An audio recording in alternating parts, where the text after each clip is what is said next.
Hey guys, Adam here with AmericanMuscle.com, and today we're taking a closer look at and installing the K&N Series 57 FIPK Cold Air Intake, available for the 09 and newer 5.7 HEMI equipped Challenger. You should be checking this out if you're looking to ditch the factory restrictive air box that really isn't optimized to bring in the most cold air. It's obviously not going to have the most superior filtration when it comes to the filter, and it's not washable and reusable like some of the aftermarket options. K&N is one of the most reputable names in the category. They've been making cold air intake filters for generations now, and this guy is going to be no different. It brings that K&N quality. This one here is a washable and reusable oiled filter. It's going to be one that's kind of the best of both worlds when it comes to filtration and pulling in that cold air. It's got a cotton gauze filter element that you can wash and reuse. All you have to do is re-oil it and throw it right back in. That cotton gauze filter element is going to be a little bit more open-ended to help pull in that cold air to give you a better throttle response and acceleration, and you can even see a small bump in horsepower and torque. But if you're really looking to optimize or maximize its performance, you might want to pair it up with tune. But do know right out of the box, it is a no tune required intake, which means you don't have to pick up a custom tune to get this installed properly. Don't have to worry about any check engine lights or anything like that. It'll run perfectly right out of the box. The rest of the tubing there is a roto-molded polyethylene. It's one of the more high-quality materials in the category. It's great for heat dissipation, and it's got the K&N logo embedded there right on top. Now, I personally like this. It's a textured matte black finish as compared to some of the polished or chrome options in the category. I think it blends in a little bit better with the engine bay, but if you're looking for something that will pop when you pop open that hood, like a show car finish, there are some polished options in the category. This one, being the Series 57, is also good as it's 50 state legal. Not every cold air intake in the category, not every K&N intake specifically, is 50 state legal, so people out there in states like California will have to worry about which one you're picking up. This one being 50 state legal, you can pick up in California with the emissions restrictions there, and it's no problem whatsoever. This guy's gonna run you right around 350 bucks. The install here, I'm giving 1 out of 3 wrenches on our difficulty meter. You can tackle it in about 30 minutes to an hour from start to finish with very simple hand tools. It's one of the easiest things you can possibly do under the hood. Cold air intakes are generally considered the easier car mods to finish up by yourself in the driveway. I'll walk you through the entire process. Let's get started. Tools used in the install include an impact gun, 8 10mm deep sockets, and a 13mm swivel socket is recommended, 10mm wrench, and an Allen key set. First step of the uninstall here, of course, pop your hood. We're going to remove our engine cover. Now, if your Challenger does not have an engine cover, you can skip over that step, but we want to get that out of the way to get better access to the clamp holding our factory intake to our throttle body, so let's do that first. All right, in order to do that, you're basically just going to lift straight up, pop that out of place, and set it aside. Next step here, we're just going to unplug our temperature sensor. Right here, we're just going to pinch and disconnect. Next up, you want to grab an 8mm socket or a flathead screwdriver and loosen up the clamp holding your tubing to your throttle body. Next, we're going to use the same 8mm to head over to our air box. There's one 10mm bolt holding that guy in place, so let's get that off. We have one breather line at the back end of our air box that we're just going to pull straight back, just like that. Next up, we can remove the entire air box. I'm going to lift up with my hand here on the resonator tube, just like that, disconnect it from the throttle body, lift straight up on the air box, and set the entire assembly aside. So we got our factory intake off of our 13 RT behind me, and it's on the table next to our K&N Series 57. I want to take you through some similarities and differences here, and I first want to start with our star player, the filter. Now, I took apart the factory air box here to show you guys the paper element drop-in dry filter that comes from the factory. That's something you see from a lot of Fords, Dodge, Chevy. All of the main manufacturers use something similar to this, and it's efficient right out of the box, right? Like, it's efficient straight off the factory line, but when you're really optimizing airflow, talking about increasing some horsepower and torque, throttle response, and acceleration, and when you're talking about making it easier on you for maintenance, this guy's just going to be superior in every way. Now, this is an oiled filter. It's pre-oiled right out of the box, so it's good to go. It's a conical cotton gauze element filter. Now, that cotton gauze, it's a lot more open-ended than the paper element, so it's going to let a lot more airflow coming through, but it's also going to filter out a lot more of those microparticles that you don't want making its way into the intake system and ultimately your engine. That's going to be a lot more efficient with its filtration capabilities. Now, when it comes to oiled versus dry filters, you'll see that there's a lot of back and forth about what's best, and obviously they have their pros and cons, and they have their uses. Now, the oiled filters are typically the best of both worlds. They're really great for airflow, really great for filtration, but they do require a little bit more maintenance than dry filters. Oiled filters, of course, are washable and reusable, and that's not going to be any different for this one. but you do have to re-oil it afterwards and then stick it back into the intake. Now when it comes to dry filters require a little bit less maintenance. They're a little bit less reusable, but they are washable and reusable at the end of the day. Dry filters can get clogged up a little bit more often and require maintenance more often, especially in dry climate areas, seeing a lot of air pollution. So if you're in more of like a desert climate, there's a lot of that dust flying around and that can clog up an oiled filter a little bit more than the dry. So the dry can be a little bit better of an option in those scenarios. So with that said, you want to decide what's best for your application. This one here is going to be for the guys looking for an oiled filter. The rest of the kit here is made from a high quality polyethylene, really high quality plastic, great for heat dissipation. New couplers included in the kit, along with weather stripping to go around this billet aluminum air box. Now the air box, unlike the factory one, is an open air box. The factory one has a closed box, which is a little bit better for keeping out the engine bay heat and trapping in cold air. This one here, however, is going to use weather stripping around the top edges to seal in underneath of the hood to help keep that hot engine bay heat out of the air box and keeping that cold air in. With that said, guys, we have a couple of assembly things to do on the table here. First thing I want to do is transfer over our factory air temperature sensor, so let's start there. Next up, we're going to take out our factory intake temperature sensor, just twist counterclockwise, give it a little wiggle and pull it straight back.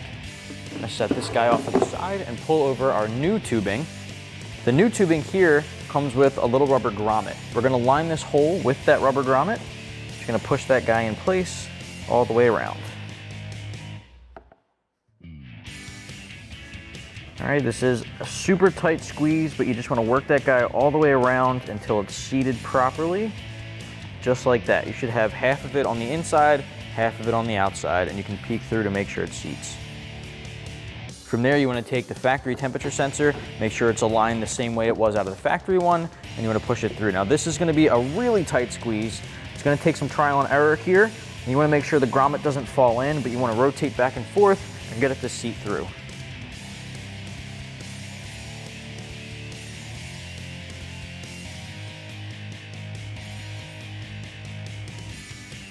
Next up, we have a couple more things to assemble. I'm going to start on our air box. This elbow bracket is going to install to this open hole on the side.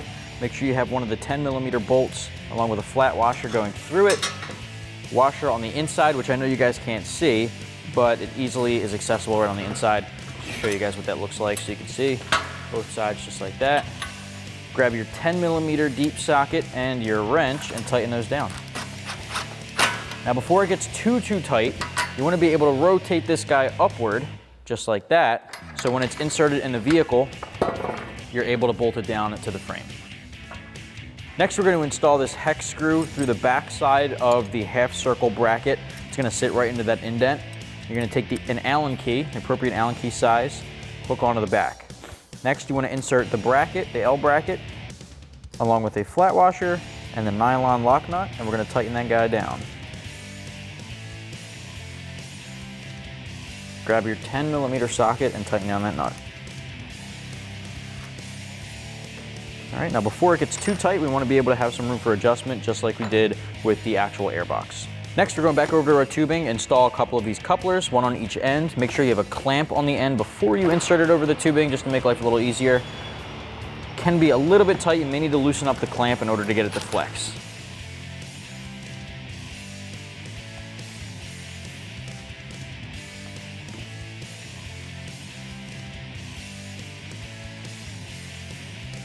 Alright, I'm just going to loosen that clamp up just a little bit more, just so we can get it to rotate a little bit easier. You want to make sure these clamp heads are facing up to make it easily accessible inside the car.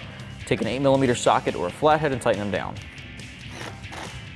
Alright, same thing on the other end.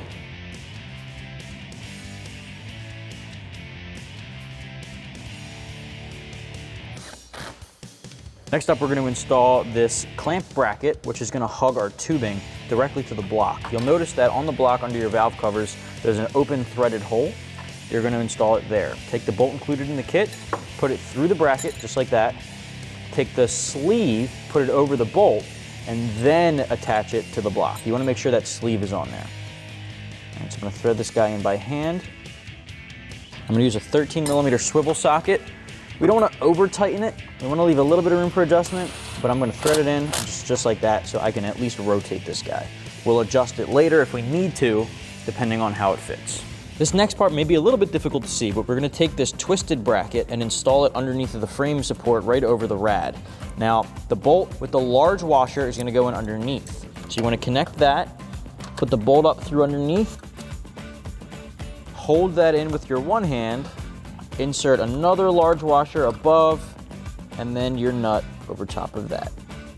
Again, this is a really tight squeeze and it's a little bit more difficult to see, but once you have the nut on there, it'll hold itself in place.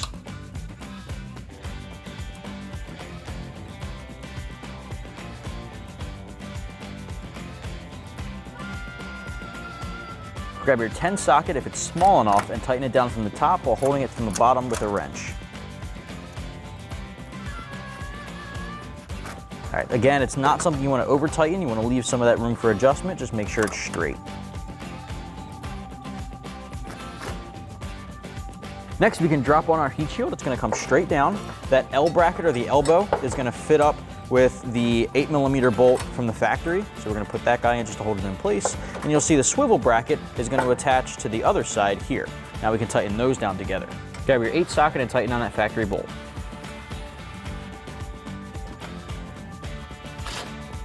Next, you want to take another bolt included in the kit and connect the heat shield to that swivel bracket. Put the bolt from the inside out, washer on the back side, followed up with the nylon lock nut. Grab your 10 socket and wrench and tighten those down.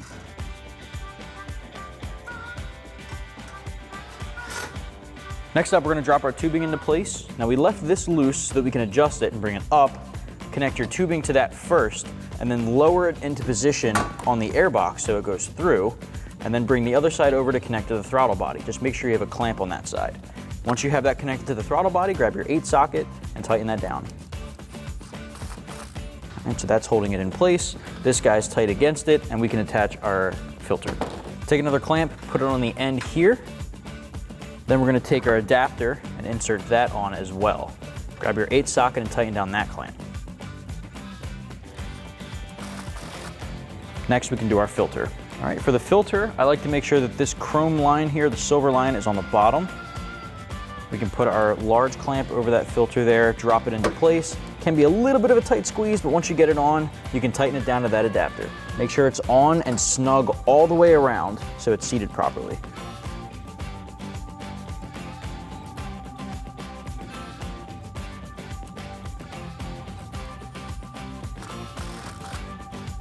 Give it a little wiggle, make sure that it's secure, and we can move on. Next, take the weather stripping and we're going to line the edges of our air box. We're going to start at one end and work your way all the way around.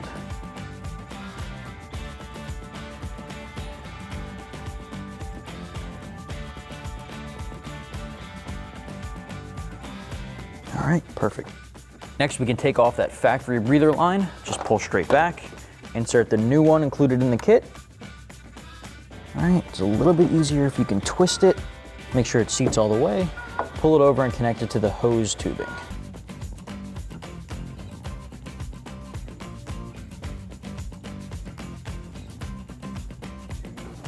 All right, make sure that seats.